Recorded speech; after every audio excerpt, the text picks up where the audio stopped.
সিকিউরিটির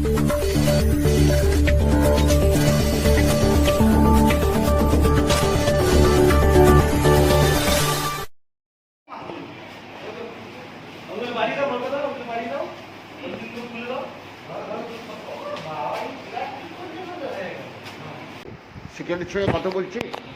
আপনার নাম কি আছে ভাই? আমার নাম শেখ রোহিত। হ্যাঁ, এই যে কবে থেকে তোমরা স্টার্ট করেছো এটা? আমরা টিটাগড় ওয়েলফেয়ার সোসাইটির তরফ থেকে প্রায় প্রত্যেক বছরই এটা রোজার জন্যে, ইফতার খোলার জন্য ছোলা, চিড়ে, চিনি আর খেজুর দিই প্রত্যেক বছরই। যেহেতু এবারে লকডাউনের সময় মানুষ কিছু অসহায় মানুষ অনেক কিছু কিনতে বেরোতে পারছেন না, এই জন্যে আমরা টিটাগড় ওয়েলফেয়ার সোসাইটিকে তরফ থেকে প্রায় 250 জন পরিবারকে এইগুলো তুলে দিচ্ছি।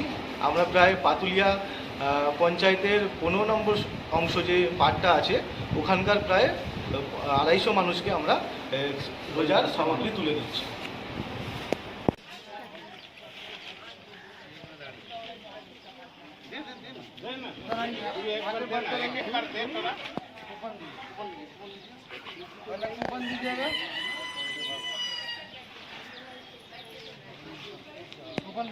आइए आगे बढ़ते रहिए, एक जगह रहने थोड़ी हम लोग जाएंगे।